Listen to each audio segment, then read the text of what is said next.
स्वागत आहे तुमच्या आवड गणिताची या चॅनल मध्ये। आज आपण चौकोनाच्या प्रकारामध्ये समभुज चौकोन म्हणजे काय व त्याचे गुणधर्म काय आहेत हे आज आपण बघणार आहे। या आधी आपले 2 लेक्चर झालेले आहेत, ते जर तुम्हाला बघायचे असतील तर त्याची लिंक आपण डिस्क्रिप्शन मध्ये दिलेली आहे, ती तुम्ही बघू शकता। तर मग चला सुरुवात करूया आजच्या लेक्चरला। पण त्याआधी चॅनलवर नवीन आणि पहिल्यांदाच असाल तर चॅनलला नक्की सबस्क्राइब करा, बेल आयकॉन दाबा, जेणेकरून आपले जे नवीन व्हिडिओ येतात त्याची नोटिफिकेशन्स तुम्हाला लवकरात लवकर मिळून जाईल। ठीक आहे, तर मग बघूया आजचा व्हिडिओ। आजच्या व्हिडिओमध्ये आपण बघतोय समभुज चौकोन म्हणजे काय। आता मागचा व्हिडिओ होता त्यामध्ये आपण समांतर भुज चौकोन बघितलेला आहे। ठीक आहे, आता बघूया त्याची व्याख्या। समभुज चौकोन म्हणजे असा चौकोन असतो ज्याच्या बाजू समोरच्या बाजू एकमेकांना समांतर असतातच, पण सगळ्या बाजू ह्या एकमेकांना एकरूप असतात। म्हणजे सगळ्या चारही बाजूंची लांबी काय असते, समान असते आणि समोरासमोरील बाजू एकमेकांना समांतर असतात। अशा चौकोनाला आपण काय म्हणतो तर समभुज चौकोन म्हणतो। सम म्हणजे समान, भुज म्हणजे भुजा, समान भुजा असणारा चौकोन। ठीक आहे, पण हा चौरस नाहीये का, तर या ठिकाणी बघा 90 अंशाचे कोन नाहीयेत, त्यामुळे हा चौरस नाही। ठीक आहे, आता बघा या ठिकाणी ज्या समांतर भुज चौकोनाच्या सर्व बाजू एकरूप असतात, म्हणजे सगळ्या बाजू ह्या एकमेकांना काय असतात, एकरूप असतात, त्याला समभुज चौकोन असं म्हणतात। चारही बाजू एकमेकांना काय असतात, एकरूप असतात, त्यालाच आपण काय म्हणणार आहे, समभुज चौकोन। ठीक आहे, आता त्याचा समभुज चौकोनाच्या चारही बाजू एकरूप असतात म्हणजे या ठिकाणी बघा बाजू AB बरोबर बाजू किंवा एकरूप बाजू काय असणार आहे, BC असणार आहे, एकरूप बाजू CD असणार आहे आणि त्यालाच एकरूप बाजू इथं काय लिहूया, दुसरी आहे आपली बाजू AD।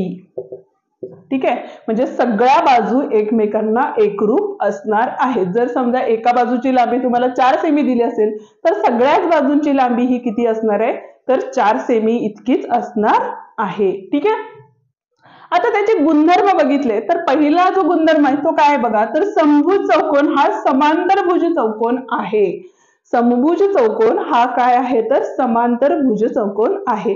आता समांतर भुज चौकोन असेल तर त्याचे गुणधर्म काय येतात, तर समोरासमोरील बाजू ह्या काय असणार आहेत, AD समांतर बाजू काय असणार आहे, BC असणार आहे। त्याच पद्धतीनं AB समांतर बाजू काय असणार आहे, या ठिकाणी CD असणार आहे। म्हणजे AD ला BC समांतर, AB ला काय असणार आहे, CD समांतर असणार आहे। बरोबर आहे। त्याच पद्धतीने अजून काय असेल तर विरुद्ध कोन हे सुद्धा काय असणार आहेत, एकरूप असणार आहेत। लगतचे कोन यांची जी बेरीज आहे ती किती असणार आहे, तर 180 अंश असणार आहे। हे सगळं आपण पुढच्या गुणधर्मामध्ये बघणारच आहोत। ठीक आहे, त्यामुळे हा काय आहे, समभुज चौकोन हा समांतर भुज चौकोन आहे। पण समांतर प्रत्येक समांतर भुज चौकोन हा समभुज चौकोन असेलच असं नाही। ठीक आहे, आता दुसरा आहे कर्ण परस्परांना काटकोनात दुभागतात। समांतर भुज चौकोनाचे कर्ण फक्त दुभागतात, तर समभुज चौकोनाचे कर्ण जे आहेत ते काय करतात, काटकोनात दुभागतात। काटकोनात दुभागतात म्हणजे काय करतात, तर या ठिकाणी जिथं दुभागतात तिथं प्रत्येक ठिकाणी 90 अंशाचा कोन तयार होतो, त्यालाच आपण काय म्हणतो, तर काटकोनात दुभागणे असे म्हणतो। आता दुभागणे म्हणजे काय, ज्या वेळेला ही पूर्ण लाईन आहे इथं दुभागली गेली म्हणजेच बघा बाजू किंवा AO एकरूप काय असणार आहे इथं, तर OC असणार आहे। ठीक आहे, त्याच पद्धतीनं BO एकरूप काय असणार आहे, OD असणार आहे। BO एकरूप OD असणार आहे। ठीक आहे, म्हणजेच बाजू काय झाल्या, ह्या कर्णाच्या बाजू दुभागल्या गेल्या। ठीक आहे, हा होता आपला दुसरा पॉइंट। तिसरा आता काय सांगितलेलं बघा, समभुज चौकोनाचे कर्ण त्याच्या कोनांना दुभागतात।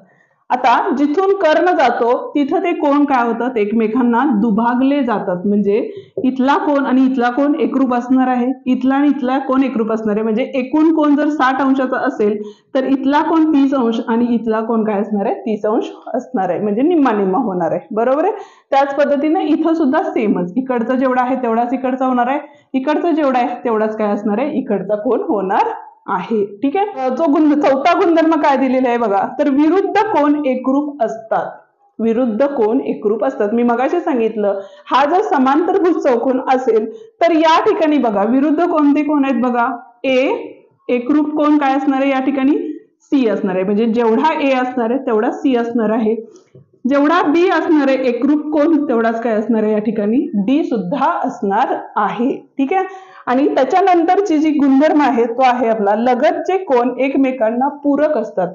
आता पूरक असतात म्हणजे काय मी कालच्याही व्हिडिओत तुम्हाला सांगितलं. तर लगतच्या कोणांच्या मापांची बेरीज ही किती असती तर 180 अंश असती.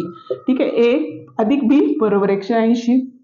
त्याच पद्धतीनं बी अधिक सी बरोबर सुद्धा 180. नंतर सी अधिक डी बरोबर 180 आणि डी अधिक ए बरोबर सुद्धा 180. म्हणजे बघा ए ला बी लगतच आहे, बी ला सी लगतच आहे, सी ला डी लगतच आहे, डी ला ए लगतच आहे म्हणून. ठीक आहे. हे होते आपले चौकोनाचे गुणधर्म, समभुज चौकोनाचे गुणधर्म. समभुज चौकोन म्हणजे काय तर सगळ्या बाजू समान असायला पाहिजेत आणि समोरासमोरील बाजू एकमेकांना समांतर असल्या तर त्या चौकोनालाच आपण काय म्हणतो तर समभुज चौकोन असं म्हणतो.